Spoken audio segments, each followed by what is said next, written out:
Ang mga tumutuo sa Antioquia. Gawa Kapitulo 11 versikulo 19 hanggang 30. Sukad sa pagkamatay ni Esteban nagkatibulaag na ang mga tumutuo tungod sa paglutas kanila. Ang uban kanila nakaabot sa Phoenicia, sa isla sa Cyprus, ug sa lungsod sa Antioquia. Gisugilo nila ang maayong balita bisan asa sila moadto, apan ngadto lamang sa mga Hudyo.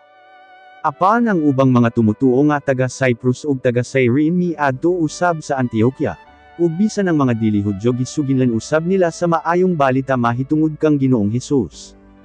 Ang gahom sa Ginoo ana kanila ug daghan gayud ang mituo ug nahimong tumutuo sa Ginoo.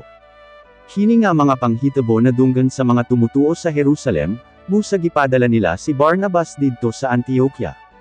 Pag-abot niya didto nalipay siya tungod kay nakita niya ang mga panalangin sa Dios sa mga tawo didto. Ug gidasig niya sila nga magmatinumanon ug magmalig-on sa ilang pagtuo sa Ginoo. Kini si Barnabas maayo gayud nga tawo. Gigamhan siya sa Espiritu Santo, ug hugot gayud ang iyang pagtuo sa Dios. Busa daghan didto ang mituo sa Ginoo, unya miadto si Barnabas sa Tarso aron sa pagpangita kang Saulo. Pagkakita niya kang Saulo gidala niya siya balik sa Antioquia. Tibuok tuig nilang nakauban ang mga tumutuo didto ug daghang mga tawo ang ilang gitudluan. Ang mga sumusunod ni Hesus sa Antioquia mao ang unang gitawag nga mga Kristohanon.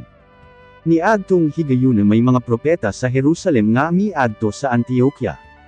Ang sa kanila ginganlag Agabus. Mitindog siya og pinaagi sa gahom sa Espiritu Santo mitag na siya nga may usa ka dakong gutom nga moabot sa tibuok kalibutan. Kini nahitabo sa panahon nga si Claudio mao ang emperador sa Roma. Busa ang mga sumusunod ni Hesus sa Antioquia nagkauyon nga ang tagsa-tagsa kanila magpadala sa ilang hinabang sa ilang mga kaigsuunan kang Kristo didto sa Judea sumala sa ilang makaya. Gipadala nila kini pinaagi kang Barnabas og kang Saulo aron ihatag sa mga tigdumala sa mga tumutuo sa Jerusalem.